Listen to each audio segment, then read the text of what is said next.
an environment for today's HR Advanced webinar, as we're going to be discussing how your work environment affects your health and your productivity.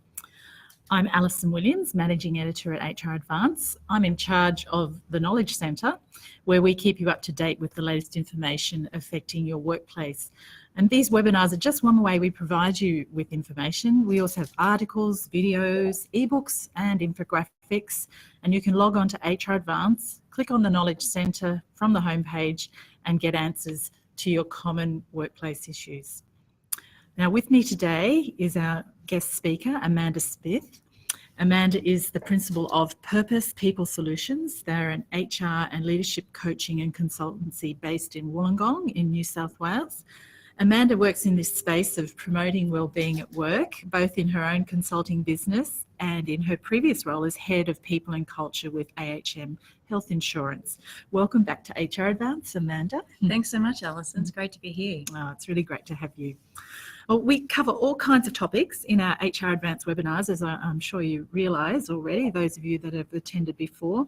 You know, we look at legal issues, payroll, HR practice, and for today's webinar, I decided to focus on wellbeing at work, because this is the time that most of us in the country are shivering through the winter months, and we have the attendant colds and flu, and we're spending more time indoors. And it's important that we look after ourselves and after our workers. So Amanda, what exactly is wellbeing? Thanks, Alison. Great question. Something I feel very passionate about. I'm one of those people that have just recovered from a big bout of cold and flu and struggling to get outside and do the exercise I should be doing, that's for sure. Yes, I think you're not alone there. So wellbeing really is our ability to feel good and function effectively. So it's certainly about our physical, our mental and our social health. There's a lot more being talked about in terms of wellbeing, and a lot more awareness being placed on wellbeing in the workplaces these days. But wellbeing is also more than being free from illness or disease. Okay. And resilience is one of those things that I think is a really important element about building our well-being. So resilience is our ability, or it's a learned ability, in fact, to demonstrate bounce, courage, connection, and creativity. And the reason I think this is important is that this is something that all of us have within us. It's not a skill or a trait that is set aside for a unique few. It's something that we all have deep within us. So we can all learn this. Or we have it, or do we have to learn it? It's like training for a marathon, right? Okay. You know, you can't just jump. Well, some people might be able to jump into a marathon and just do it, but I certainly couldn't. Yeah. So it's like a muscle that you need to develop and practice over time, and with practice becomes mastery. Okay.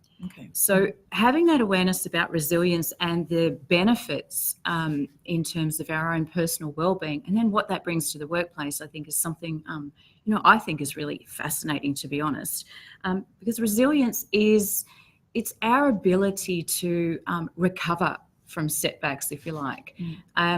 It's not that resilient people or highly resilient people don't have setbacks in their life. They do. They have the ability to recover from them quicker and more easily than others.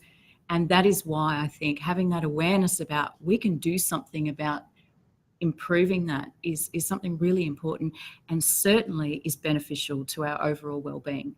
Okay, so I don't know if this is the right spot to ask you this, but how can we learn resilience? Yeah. Or is this the right? Are you going to talk about this now, or happy to. Great. Yeah, how do we learn?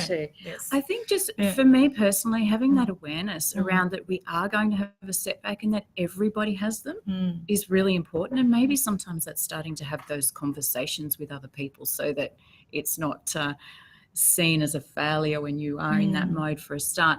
But I think some other really important elements for people are around having goals, having a clear goal, knowing that you're moving toward that goal, and from time to time you will come off track, or you will fall over, or you will have some sort of setback.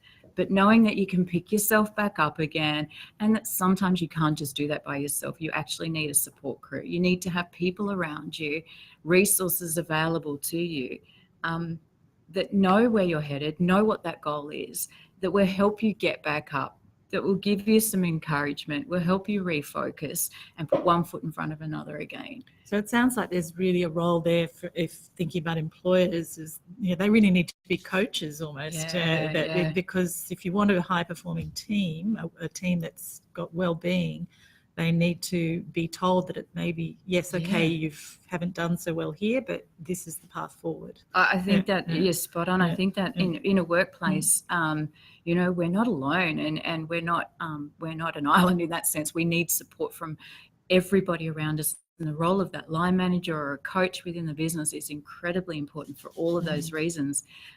Checking in. Some days we have good days, other days aren't so good. So knowing that that's okay, and being able to reach out and ask for some help, or having somebody just go, hey, Alison, how are you going today? Is there something I can help you with? Maybe that's just enough to get us back on track in that moment. I think resilience is really critical to our own well-being, and being able to move forward in that way. Oh, good. Thanks, Amanda. So I think moving on from knowing how important resilience is in our overall well-being, today what we're hoping to focus on, what we're specifically wanting to talk about in terms of well-being, is about how can we focus on well-being without putting lots of expensive and time-consuming resources in place in our immediate workplace. Yeah. And thinking about work, we spend a lot of time here. We're spending, a good 40-odd hours for most of us in the workplace. Work, whether we like to admit it or not, is a huge part of who we are, a huge part of our identity. It's a huge gives us a sense of belonging and value. We all want to come to work and do our best. We want to be successful, whatever that means to us each day.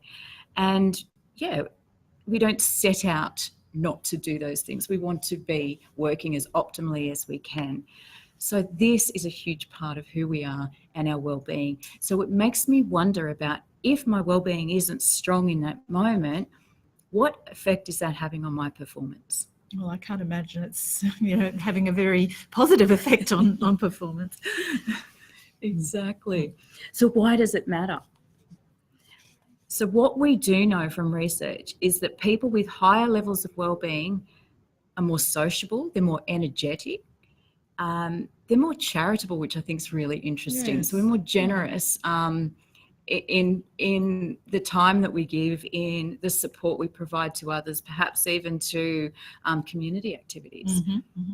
We tend to be more cooperative and more creative, more problem solving in the way we approach things, more innovative. And we tend to be more flexible. The data is showing that people who are or experiencing high levels of well-being are actually 3 times more productive in their jobs. And I think that's a really interesting figure to think about, in terms of, just turning up to work versus doing your actual best. Well, it makes sense. If you are performing in a way that is flexible, that is solving problems, all of these things are what employers want from their workers. It makes sense. You're 3 times more productive than somebody who's really stuck in a not very positive mindset and is not able to really focus and really perform at that top level. Yeah, that's right. And this is triggering some really positive emotional responses from people when you're in this state of mind.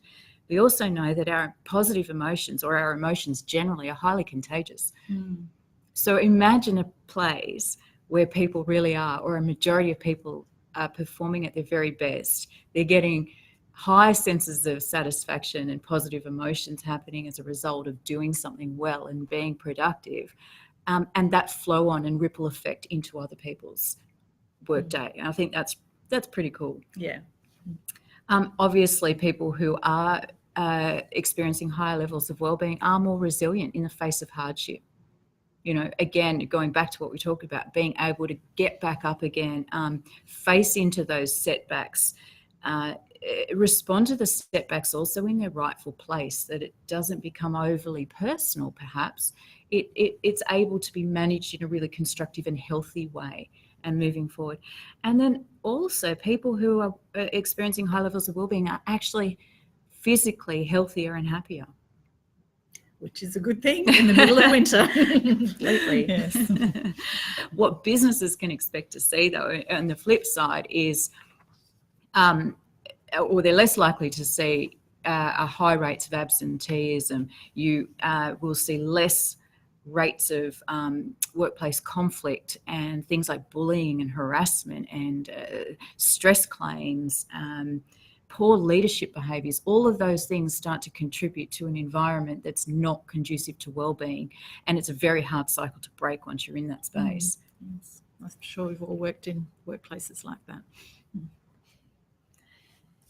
So well-being is a topic that we know has been talked about and has got increasing importance, and we hear a lot more lately about sedentary behaviour and the damages of, particularly, I guess, the nature of our types of jobs where we're at desks a lot of the time. We know that things like sedentary behaviour are really problematic for our long-term health. We've seen organisations, particularly over the last decade, spend a lot more time and effort investing in things like gym memberships and free fruit boxes each week, even meditation classes and mindfulness, interpersonal skills development. We see organisations start to move into that space, which is a really, really fascinating and positive step forward. But we see less focus, I think, today on our physical work environment, which is really what we want to talk about here. So our physical work environment has a big role in our mood on a day-to-day basis. Some of us are enjoying wonderful views right at this very minute of the harbour, and it's lovely, but not all of us get to enjoy that from time to time. So while there hasn't been a lot of research into the physical work environment and the impact on well-being, we do know that certainly in workplaces, we do know a lot of research has been done into the natural environment itself. Okay. And some of that, just to give you a snapshot of, we know that when you're exposed to green spaces, and I mean parks, bushland, just being outdoors generally, there is evidence in support of the impact on stress and the reduction of stress once we're out in nature, which is really interesting. And I guess I'd encourage anyone listening to think about the last time they went for maybe a bushwalk or out into the park, and how did you feel in that moment? And did you catch yourself feeling a bit free at that time? It helps illness recovery. We know that it supports psychological well-being. Typically, people who spend more time outdoors have healthier lifestyles. It also reduces mental fatigue and we feel calmer. So when you think about it, you've gone for a bushwalk, you find yourself looking around you at this amazing setting, and it's all natural. And conscious or not, we realize we're experiencing a sense of beauty and a sense of appreciation and a sense of awe. In that moment, we catch ourselves. All of our worries have just passed, even if it's momentary. So imagine if we could immerse ourselves in that setting more regularly. I think it sounds good. Not always achievable, but hopefully we'll get onto that a bit later. Yeah, I'm not yet proposing offices in the rainforest. It would be nice, wouldn't it? It would be. Yeah. Practical, not. The other thing we know about light, our exposure to light, it influences our alertness and our vitality. So when we are exposed to direct or indirect sunlight, we know that has a positive effect as well. So I guess in this country, we're pretty lucky. We get decent hours of sunlight every day, even through winter. So we are really quite fortunate in that sense. Artificial lighting can also help though, but it needs to be at the right setting.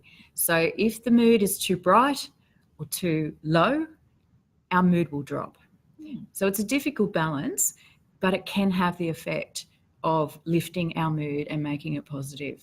So is that something that an employer could actually implement themselves, or do you need to get some sort of specialist in to say this is the optimal light source, or is it just a matter of experimentation? Yeah, look, I think it'd be a really interesting one, but I mean, at its simplest, I think having a talk to people, you know yourself when you've walked into a room that's just a bit more dimly lit. It feels a little bit like a basement, and suddenly you've found yourself slumping.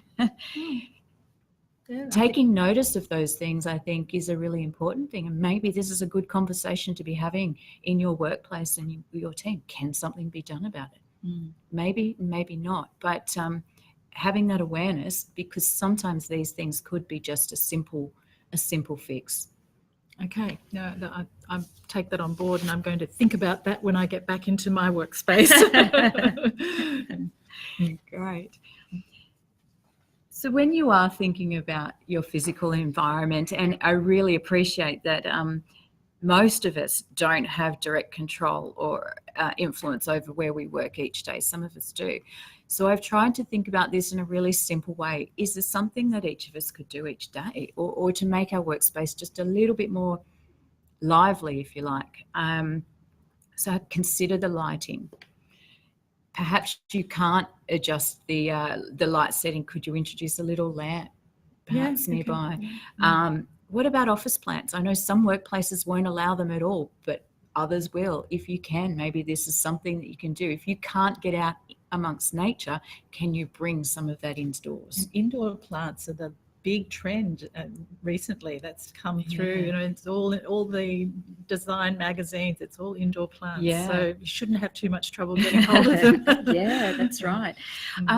Window views. Now, you know, we know they're usually prime property in most workplaces, but you don't even have to sit next to a window to get that benefit. You may well be, let's say, located more centrally to the floor that you're working within.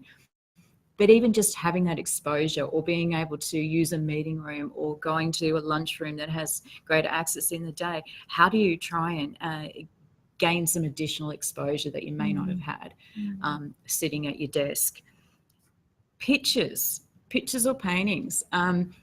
Sure, they're not the real thing, but that can be a helpful addition to your workspace. A small picture of nature can be equally uplifting.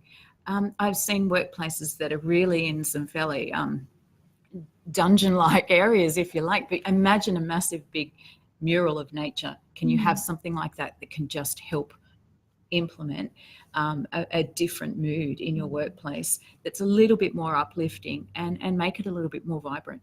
I think I was saying to you earlier today, earlier before this webinar, Amanda, how I just received a Instagram video this morning from my daughter, who is traveling the world, and she sent me a video of the Dolomites surrounding her, with little baby cows coming up to have a little bit of a sniff, and this beautiful greenery, and I'm still smiling at the thought of that beautiful video. It is amazing, isn't it? Yeah, it is. It has definitely had an effect on my mood. Yeah. And I find that now that we're making these connections, I'm really fascinated by that it has had a lasting effect on me today. Yeah. And it's simple stuff, isn't it? It's right simple. Back to nature, literally. Yes. Yeah. The other thing I think that's really interesting is about our aesthetics that we work within. So I recently came across a great TED talk about the aesthetics of our environment and how angular everything is. You know, our tables are, and we often know when we're having some sort of meeting or workshop that you want a more open contribution to happen. We try and rearrange the furniture to make it a little bit more inclusive. There's some really good reasons for that. So how do we do that, not just for these one-off events, but how do we do this in a more regular way, that we use our available resources but try and make them a little bit more inclusive and open, to enabling good conversation, enabling collaboration, and then allowing that creativity to flow within your workplace? And some simple stuff. Have a look around you. How cluttered is your workspace? You know, we all work differently, and that's fine. But think about that impact on yourself and on others. Is there a way in which we can make that less cluttered than it is today? How do you design that space so that it is open, so that you can have some good conversations? Can it be vibrant? Important meetings, maybe it is bring in some plants, make sure there's plenty of water available, make sure the lighting is good. And if some of those things are restricted, can you build into your workshop, for example, or your meeting, some time outside? Do you have a park nearby? Or go for a walking meeting, I've heard. Oh. In fact, I've participated in a few walking meetings. I'm a huge fan of a walking meeting. There you go. I think that if you think about, your meeting, why are you meeting? That's a conversation we often need to remind ourselves, why are we meeting? What am I wanting to get out of this? If I want a rich conversation to take place, and maybe it's even performance feedback with a staff member, can you go outside? Do I sort of let my guard down a little bit? Do I have a more genuine and real conversation because I'm out in nature? Actually, can we make it a walking one so I'm getting some incidental exercise along the way? And stop and smell the flowers if you want. Go past that garden. It will change. I would just be curious to see people's experiences. Does it change the nature of the conversation? Is it a more open conversation? Are different perspectives explored as a result of changing your environment for some of these settings? And I guess the reason, why is this just something that feels good? But some of the research that I have come across starts to talk to us about there's some very real changes that take place within our bodies as a result. We're very sensitive to our environment. So what we see, what we hear, what we feel all influence our mood from one day to another. And we have impacts on our nervous system, the endocrine system, our immune systems are all affected by other people, our physical environment that we work upon. So if we start to want to get the best out of ourselves and the best out of the people around us, what can we do that might just make a little difference on a daily basis toward a better outcome and to drive well-being in our workplace? So I was actually going to ask you that, Amanda. What can we, what employers, what can we do to improve our workspaces and to connect more with nature? Yeah, it's a great question. And if I was a leader, I would absolutely talk to my team and ask them how they are. We're spending a lot of time at work. Okay. So have a talk to them about what they need, but we might have some really simple suggestions, such as just bringing in some plants. Can we have that team meeting outdoors in the neighbouring park on a nice day? It won't happen every time, but maybe we can just do those small things where it's possible and test our thinking around our existing rules and behaviours that we haven't had. On a beautiful day, and it's not raining like we've had a lot of lately, let's explore that. I think it's what I'm hearing here is it really is about leadership from employers, that they need to decide that this is important for their teams for all the reasons that you've discussed, and really set that environment that everybody can feel that they've got permission to bring this into their working lives. Would you agree? Yeah. I really do. We seem to carry an old belief that unless we're, at our desks or within these walls, that maybe we're not working as such. But I'd argue and challenge that sometimes when you get outside, those conversations may well start off a bit freer, but inevitably they'll come back to the topic at hand. And you will be noticing other things. Your mind will be freeing up a little bit more. I just think the conversation will be a different one, and different perspectives come about as a result if you're open to hearing them and seeing a difference. There's no harm in trialing some of these things, I think. And for some of our smaller businesses, thinking back to this idea of leadership, if that's where the business owner's personality comes through. For example, my accountant loves surfing, and his business, they all shut down for an hour or two in the middle of the day and they go surfing. That's fantastic. It's fantastic, isn't it? Yeah. And I believe, Yeah. this has been happening for a number of years. And if you don't surf, that's fine, but you can do something else. And it's just important to him, and it's become then part of that business. So I think in many cases, smaller businesses even have more opportunities than, because they can have got that bit more control of the personality of the business, if you like. Oh, absolutely. I think if you enjoy physical exercise, which isn't the focus of today, but if you can couple that with exercise at lunchtimes, let's say out in nature, surfing or going for a run through the park, what a bonus. What a bonus, yeah. And I'm sure business success follows. Yeah. I came across some other research in this work too around a study across a number of different countries, and it was the finding was around workplaces that are more colourful, literally more colourful. People, the workers within them were actually 4 times more confident, friendlier, and alert than those that worked in, let's say, drab workspaces. Okay, so this is the actual colour of the office furniture, the colour of the walls, this sort of thing. Yeah. Oh, wow. Yeah. Moving away from beige and So 4 times more. 4 times. Okay, I'm getting lots of key learnings here today. Okay.